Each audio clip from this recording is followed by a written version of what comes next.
Amém. Paz, Senhor, igreja. Amém. Gostaria de começar perguntando aqui, quem já agradeceu a Deus essa noite por não ter nada? Difícil, né? Vou dar um exemplo para vocês. No dia 24 de novembro, a gente estava no Brasil, no dia que a gente estava voltando para a Inglaterra, e minha irmã saiu cedo para poder fazer uma biópsia, e ela está esperando o resultado dessa biópsia, e ela tem orado a Deus para não ter nada. O resultado é não ter nada. Compensação, a minha tia, enquanto estava lá, ela foi no médico fazer um exame, que ela estava com suspeita de Alzheimer, e o exame veio positivo para Alzheimer. Então, quando a gente está aqui firmes e fortes, que a gente não tem nada, a gente tinha que agradecer a Deus, levantar as mãos para o céu e falar assim, obrigado, Senhor, por eu não ter nada. E isso, quando a gente tem esses pequenos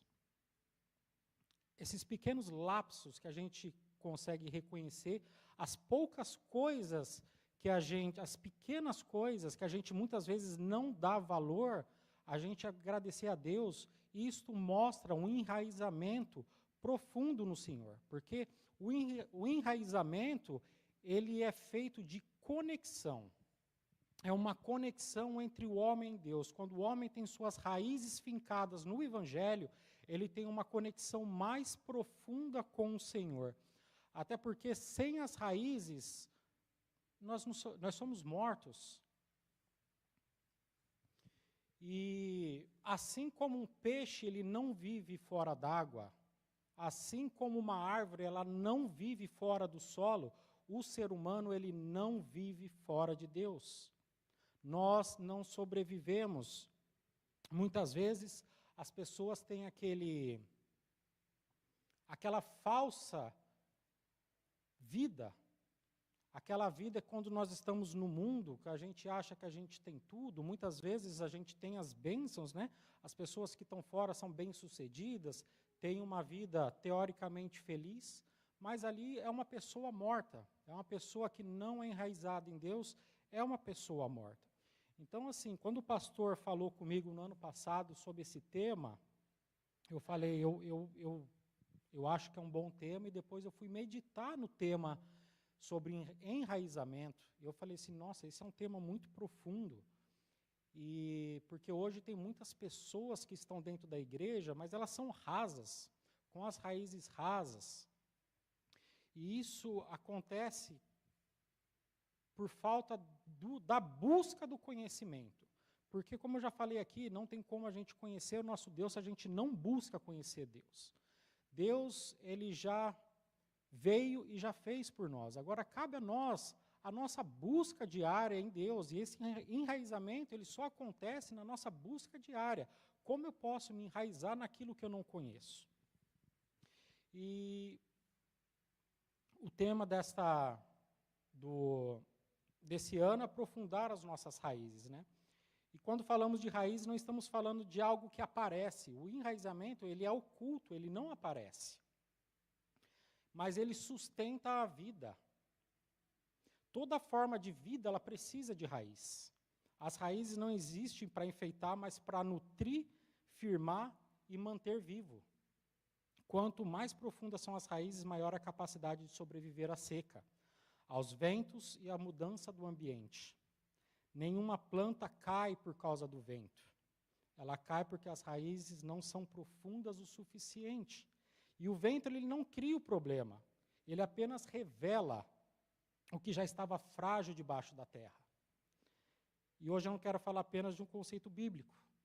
Esta noite, essa palavra, quando o pastor falou que eu pregaria no dia 3, que é uma baita de uma responsabilidade, dar início, né, ao nosso tema, né, do ano, eu já tinha preparado uma mensagem desde quando o pastor falou sobre o tema que seria enraizamento. E antes, foi no dia 30, quando eu comecei a estruturar a minha mensagem, que eu já tinha todos os tópicos que eu ia falar, e eu comecei a estruturar a minha mensagem, eu apaguei toda a mensagem, e eu comecei uma mensagem nova. Porque Deus colocou no meu coração O tema não mudou. Raízes fortes, vidas inabaláveis. Raízes profundas, vidas inabaláveis. E o que Deus colocou no meu coração é o meu testemunho de vida. Desde o meu começo até aqui. Algumas pessoas conhecem o meu testemunho de vida, mas outras pessoas não conhecem. E essa noite eu vou compartilhar com vocês como que foi o meu caminho até aqui, porque os ventos foram muitos. O pastor conhece a minha vida, está comigo desde o começo, e os ventos foram demais. Então, eu quero ler a palavra nessa noite. Eu vou estar lendo o texto de Jeremias. Quem puder me acompanhar, abra a sua Bíblia no livro de Jeremias. Vamos no capítulo 17, no versículos 7 e 8. Jeremias 17, 7 e 8. E a palavra do Senhor, todos acharam? A palavra do Senhor diz: bendito o homem que confia no Senhor e cuja confiança é o Senhor, porque será como árvore plantada junto às águas, que estende as suas raízes para o ribeiro, e não receia quando vem o calor, mas a sua folha fica verde, e no ano de sequidão não se preocupa, nem deixa de dar fruto. Amém? Curva a sua cabeça.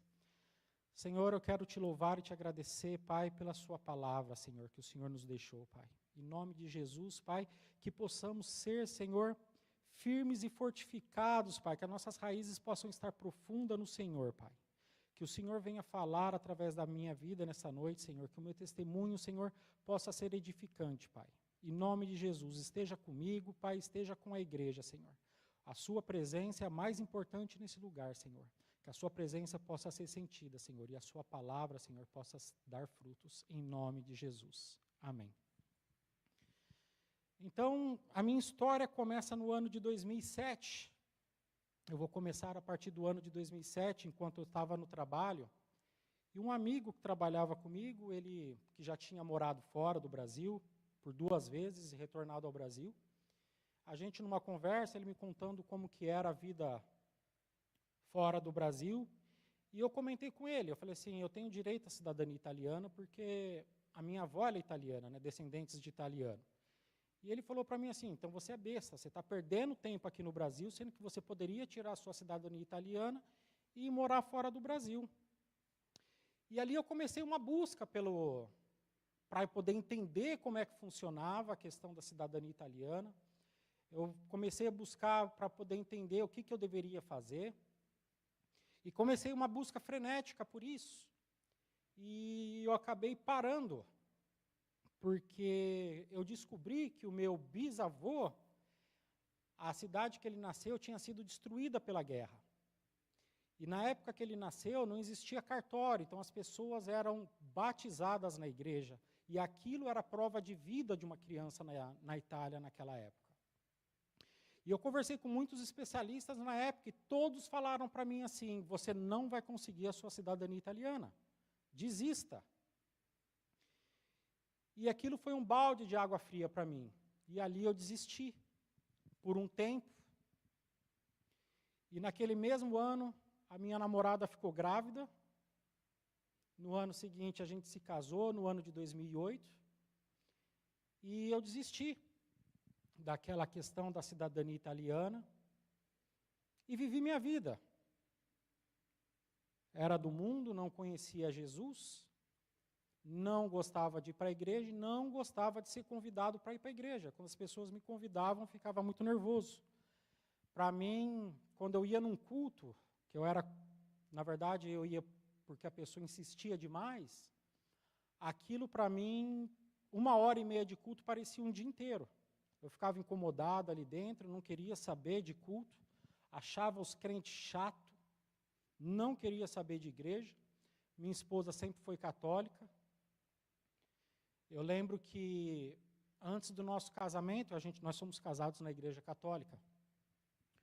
Teve uma vez que a gente tinha que ir na igreja para poder escolher as músicas do nosso casamento. E eu tinha pegado ela no serviço. E no caminho até a minha casa, ela falou assim, a gente vai tal hora. Eu falei assim, mas por que a gente vai tão cedo?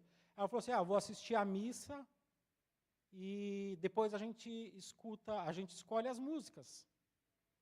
E eu comecei a gritar com ela, às vésperas do nosso casamento, eu briguei muito com ela, porque eu não queria ir à missa. E eu não sabia, eu estava parando com o carro e eu desci do carro no portão da minha casa, gritando com a minha esposa, brigando com ela. E minha sogra estava dentro da minha casa. E minha sogra já estava arrumada, porque minha esposa tinha convidado ela para ir à missa. Aí minha sogra saiu, muito sem graça, falando assim, não, Daniela, deixa, a gente não vai mais para a igreja, a gente não vai, não precisa ir, não precisa ir. E eu sempre eu era uma pessoa sem paciência e muito ignorante, principalmente com a minha esposa. Ela aguentou muito de mim, e não sei como que ela está casada comigo até hoje. Misericórdia de Deus. Quando Deus tem plano, o homem não atrapalha. Então, ali, depois a gente casou, no ano de 2008, meu filho nasceu, e ali começamos a nossa vida de casado.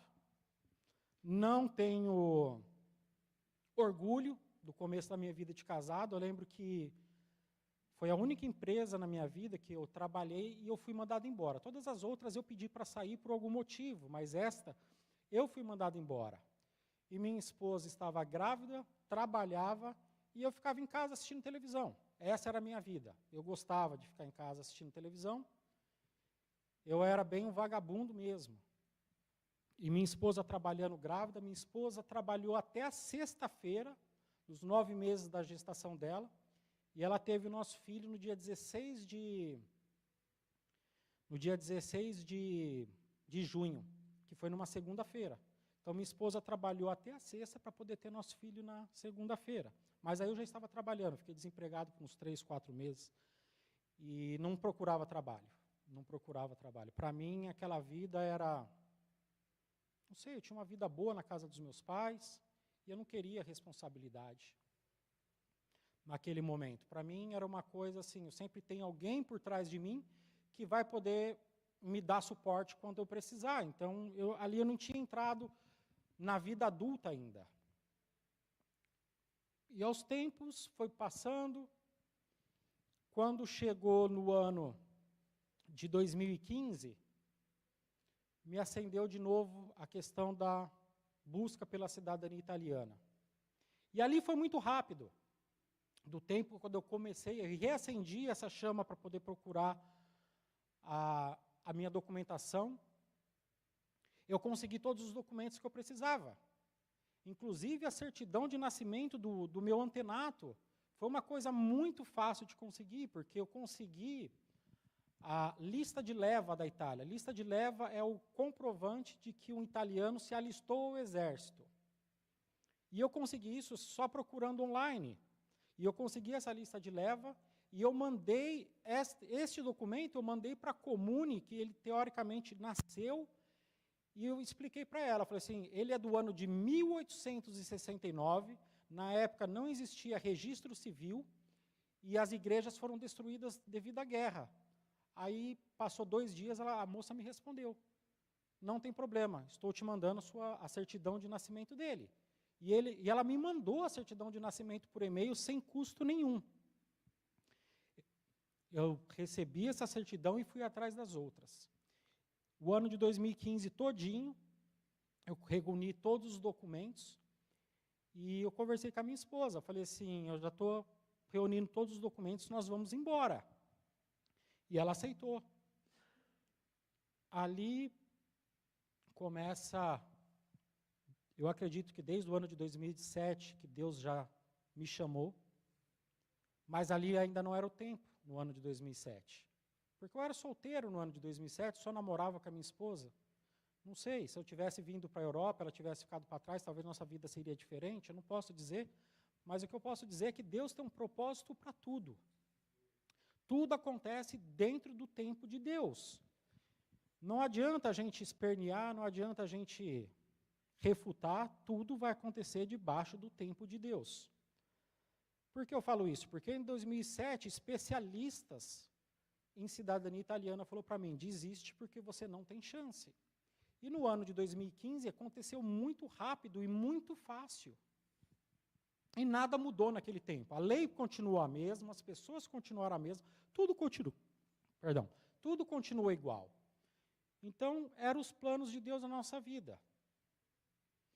Até que eu consegui reunir todos os documentos, fiz tudo o que precisava fazer, e no final de abril eu parti para a Itália sozinho. Minha esposa ficou em casa com meu filho, eu parti para a Itália, fiquei na Itália durante 3 meses para poder fazer o reconhecimento da minha cidadania italiana. Reconheci a cidadania italiana, minha esposa passou uns maus bocados no Brasil, e depois eu voltei para o Brasil. Eu voltei para o Brasil no final de julho. E eu fiquei no Brasil esse final de julho, o mês de agosto e o mês de setembro. Até que no dia 26 de setembro a gente embarcou para a Inglaterra. Chegando aqui, sem ele e sem beira, tinha um amigo meu que morava na cidade de Leicester, e ele falou, vem para cá. Eu estava procurando casa para alugar, mas não é fácil alugar casa, você que está fora em outro país, você não consegue alugar casa aqui.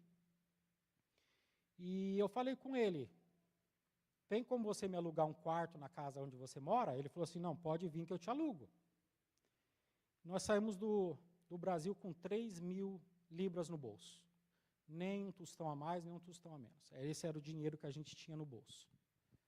E literalmente no bolso, não era no banco não, era no bolso mesmo. Foi esse dinheiro que eu embarquei no Brasil e vim para cá. Essa pessoa que nos acolheu me cobrava 600 libras no aluguel do quarto em Leicester, no ano de 2016. Para mim era um valor normal, porque eu estava vendo o preço dos quartos em Londres, geralmente girava entre esse preço.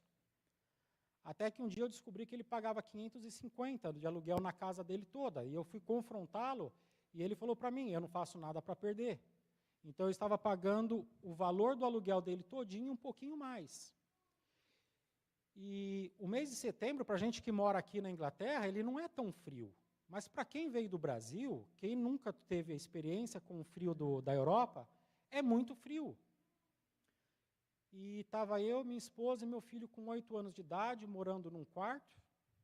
Nós não podíamos ligar o heater, porque ele desligava. Como era um flat, os heaters eram elétricos, então assim, ele desligava no disjuntor. Então a gente não tinha como a gente ligar o heater.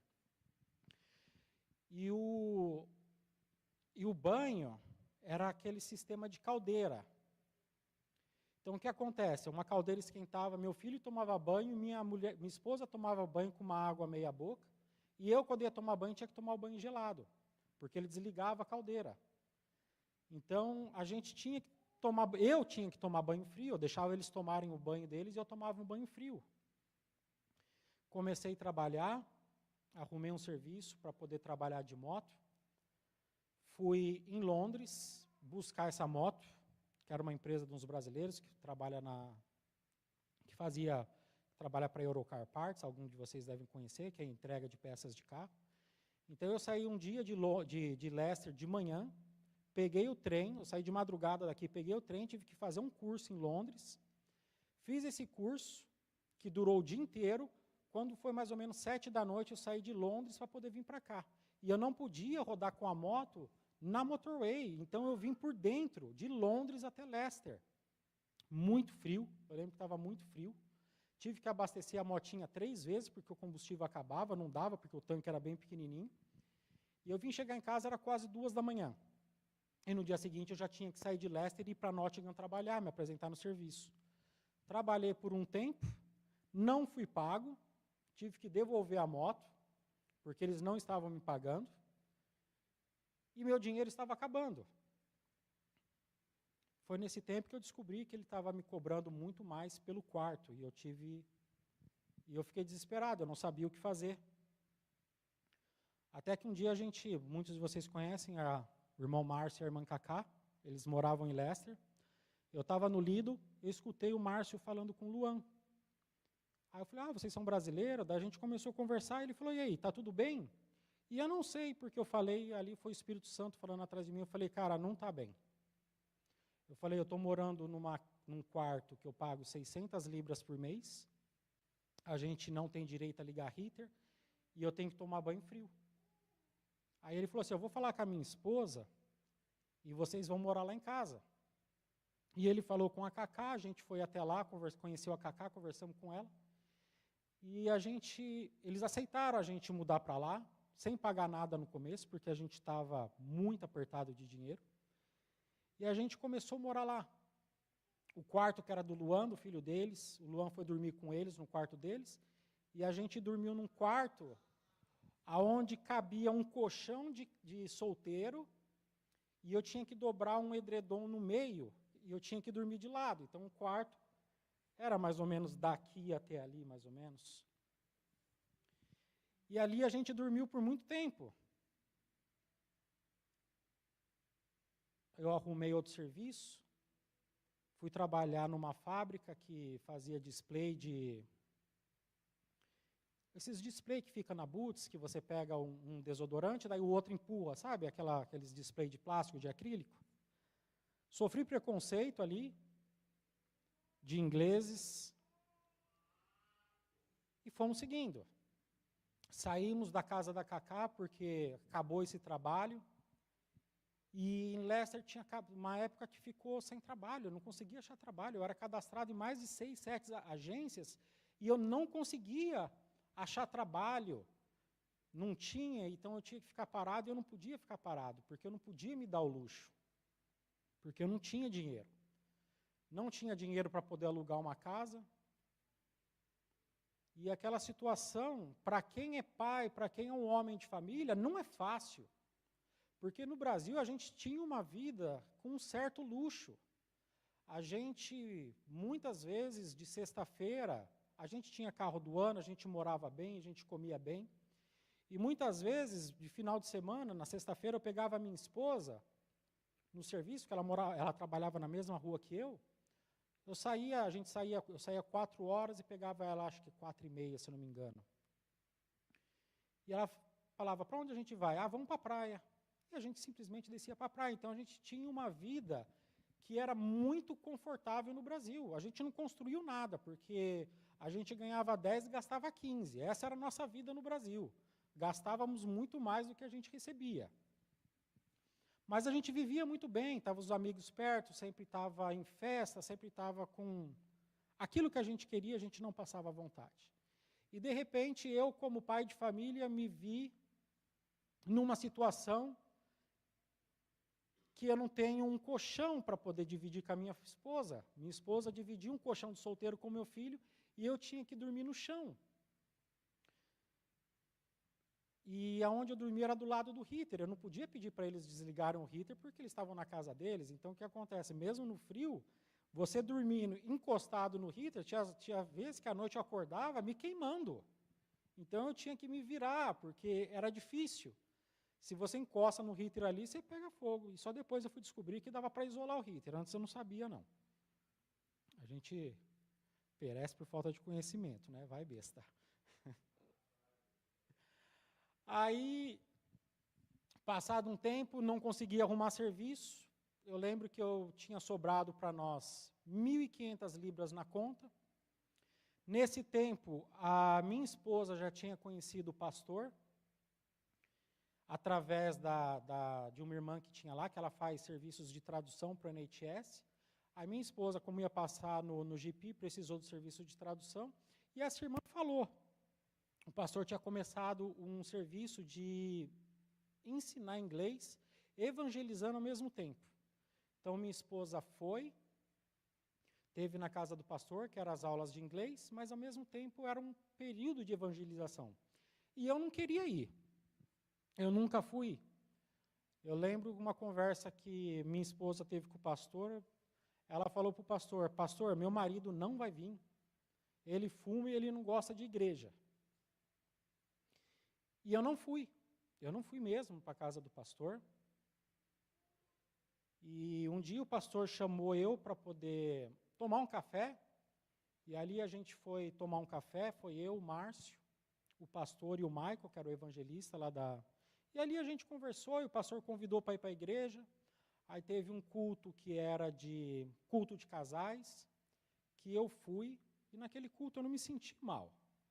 Ali eu permaneci. comemos, eu só fui por causa da comida, eu sabia que ia ter comida e aí eu fui.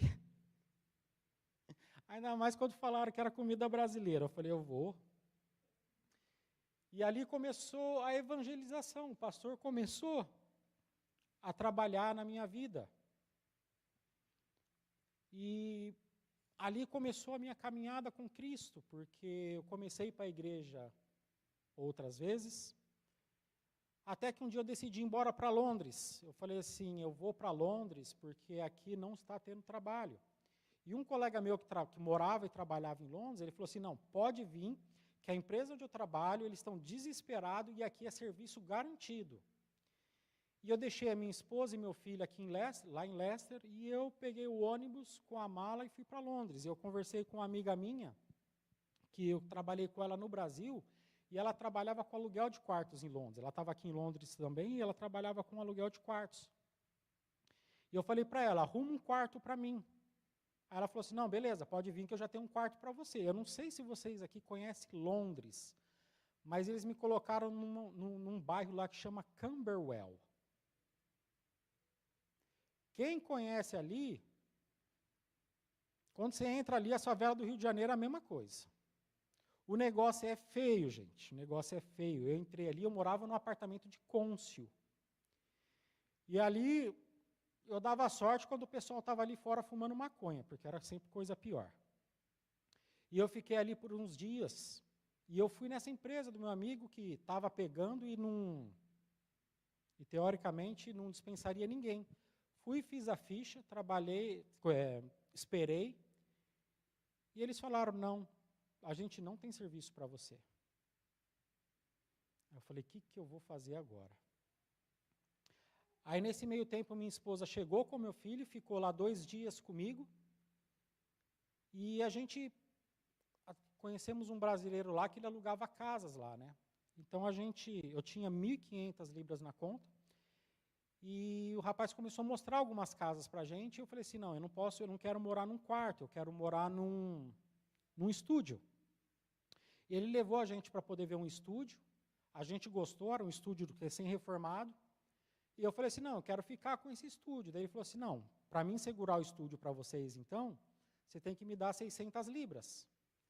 E eu dei 600 libras para ele, e do caminho desse estúdio até o quarto que eu estava, o pastor José me ligou.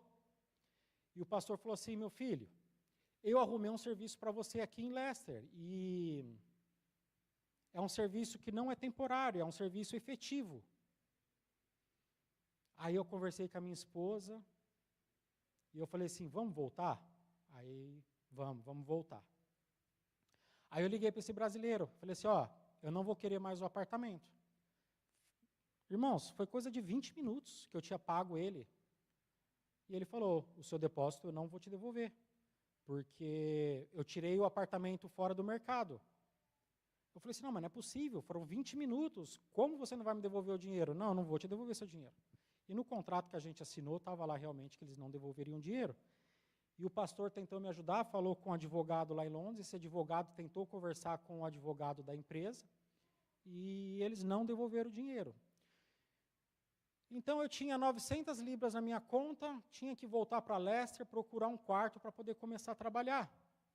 E na verdade eu nem sabia se eu ia começar a trabalhar ou não, tinha que fazer entrevista primeiro. Então eu peguei um Airbnb, durante, se eu não me engano, foram 3 dias. Foi a vez que eu dormi melhor na Inglaterra, porque era uma casa muito grande, o quarto era enorme, a casa era bem quentinha. E a gente voltou. Eu paguei esse Airbnb, se eu não me engano, foram 150 libras na época, por esses 3 dias. Me sobrou menos dinheiro ainda, mas glória a Deus, eu fui até a entrevista. Carlos conhece a empresa, Baldwins na época. Fiz entrevista sem experiência nenhuma com carro. Fiz a entrevista com o diretor da empresa. E ele me ofereceu um salário mínimo para poder começar, porque ele falou que eu era aprendiz, que eu ia ter que aprender o serviço. E eu falei assim, eu estou aceitando qualquer coisa. Se não for para matar ou transportar produtos ilícitos, eu vou. Só que aqui as coisas não são igual ao Brasil, né? Ele me deu o prazo para poder iniciar, que era dali, acho que 15 dias, se não me engano. E meu Airbnb ia vencer, e o rapaz da casa do Airbnb, ele não queria renovar, eu fiz a proposta para ele para poder alugar o quarto dele mensal, ele falou que não, que ele só tinha interesse em fazer Airbnb mesmo. Então a gente começou a procurar quarto, a gente não sabia onde procurar quarto, eu e minha esposa. Então a gente começou a olhar o Airbnb. Nesse meio tempo, a Daniela conheceu uma amiga nossa que mora em Leicester até hoje, o nome dela é Paloma, foi até a casa dela, conversou com ela, e ela falou assim, ó, eu tenho um quarto aqui, mas eu preciso conversar com a minha amiga que mora comigo, mas ela não está aqui no momento, ela está no Quênia. A Daniela falou assim, não, tudo bem, quando ela voltar a gente conversa, se vocês quiserem alugar o quarto, a gente fica. Aí a Daniela voltou para casa, a gente procurando no Airbnb, eu achei uma residência estudantil. É aquela que tem um quarto e uma cozinha compartilhada para uma quantidade de quartos. E ali a gente foi, eu paguei o Airbnb ali por uma semana, meu dinheiro tinha praticamente acabado, e a gente foi. A gente chegou, como era uma residência estudantil, de só gente universitária, a gente entrou para o quarto e a cozinha estava uma bagunça. A minha esposa, tadinha, foi lá e limpou aquela cozinha todinha, gastou uma tarde todinha limpando aquela cozinha. E a gente só podia comer fora, porque era uma cozinha, mas não era cozinha, era como se fosse mais ou menos um lugar de café. Não tinha fogão para cozinhar, tinha um micro-ondas e eu acho, se não me engano, uma geladeira, bastante armário. Geladeira não tinha, geladeira dentro do quarto, um frigobar. Então, teoricamente, cozinhar ali eu não poderia. Então, a gente tinha que sair para comer fora todos os dias. E o Sidney que gosta desse lugar, a gente tinha um lugar lá em Leicester lá que chamava Cincão. Lembra, Sidney? Ali você pagava 5 libras e comia à vontade. Era um lugar que era muito bom, mas aí a gente enjoou daquilo, né, que a gente comia ali todos os dias, até porque eu não tinha muito dinheiro. E na terceira noite, que a gente estava ali naquele quarto, bateram na porta do quarto e eu abri, era o pessoal da administração. E o pessoal da administração falou assim, vocês têm criança aqui com vocês? E eu falei, tem uma criança aqui comigo. Então, isso era à noite, gente. Isso era por volta de 7h30, 8 da noite. E então ele falou assim, então, infelizmente, eu tenho que pedir para vocês se retirarem. Eu falei assim, mas eu não tenho para onde ir. Ele falou assim, infelizmente, vocês têm que se retirar, aqui não pode ter crianças, então vocês vão ter que se retirar. E ali eu tinha menos de 300 libras na conta, não tinha dinheiro, não tinha para onde ir, e eu comecei a ficar desesperado. E o rapaz falou assim, eu não posso te colocar na rua, mas eu também não posso deixar você dentro do quarto, vocês vão ter que ir para um local, para um hotel, alguma coisa. Eu falei assim, mas eu não tenho dinheiro. E aí ele falou assim, então você tem que ir atrás do cônsul para ver se o cônsul aloca vocês em algum lugar. E nesse meio tempo, eu peguei o telefone e liguei para o pastor. Eu falei, pastor, me acorde que eu estou desesperado. Eu não sei o que fazer, a gente está na rua.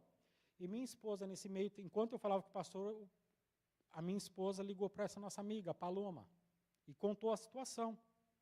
E o pastor, muito solícito, foi buscar a gente, e o pastor falou, não, vocês vêm para a nossa casa. Na época não existia o Joshua ainda, era o pastor, os 2 meninos, a Efigênia, a casa não era grande, era pequenininha, e o pastor ia levar a gente para lá.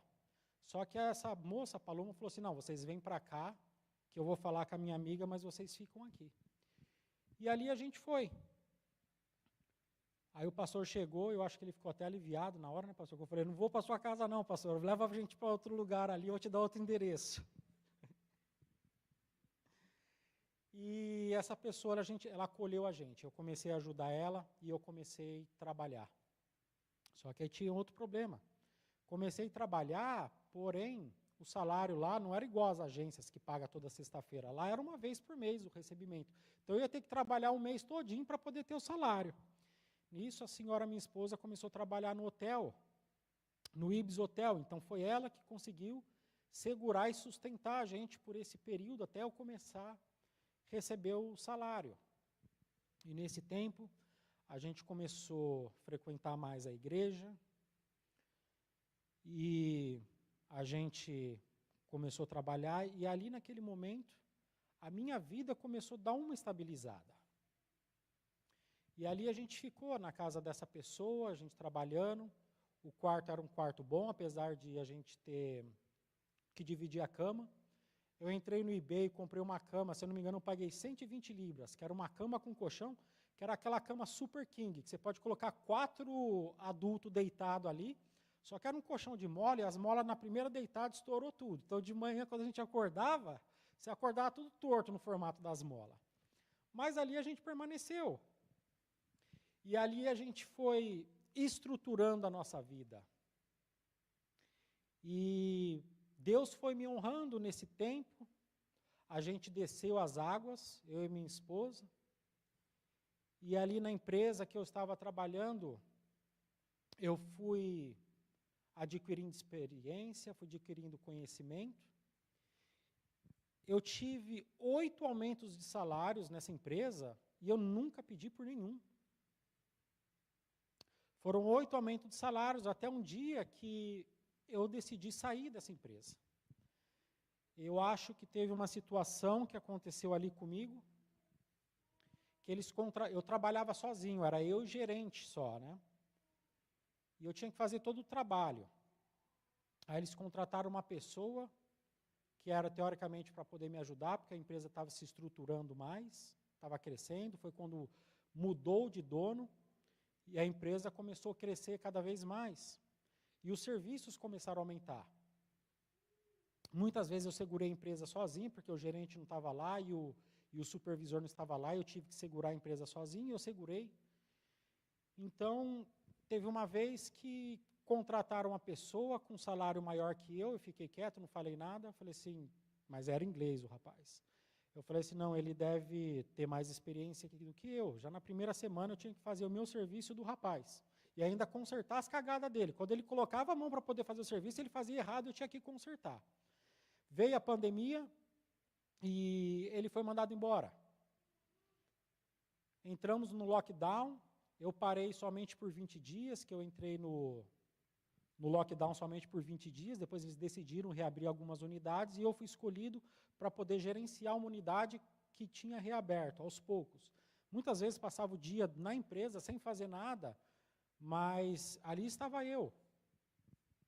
E ali eu permaneci por 4 anos, até o dia que eles contrataram uma outra pessoa, e essa pessoa me deu o contrato na minha mão, e essa pessoa entrou ganhando quase 10 mil libras a mais do que eu. E ele era um bom naquilo que ele fazia, só que ele era muito devagar. E muitas vezes a gente precisa de agilidade no meu ramo de serviço. Então, mais uma vez, eu tinha que acabar fazendo o meu e metade do dele. E foi ali que eu senti no meu coração que eu devia de sair daquela empresa. E eu entreguei meu notes, e o meu chefe ficava tentando me convencer a ficar, me oferecendo dinheiro, me ofereceu salários retroativos. Ele falou assim, não, desde a época que ele entrou, eu consigo igualar o seu salário, eu te pago toda a diferença. Até um dia que eu estava orando a Deus, e eu perguntei, Deus, eu devo sair?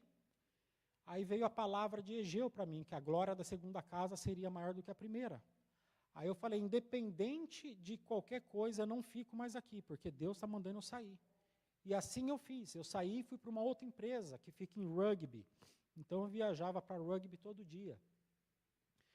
E ali em Rugby eu fiquei por 1 ano e meio, trabalhando, até que teve uma situação que eu e o dono da empresa, nossas ideias não eram mais compatíveis, e eu comecei a procurar um outro trabalho. E essa empresa que eu trabalhei antes ficou sabendo que eu entraria para o mercado de trabalho, e eles foram atrás de mim.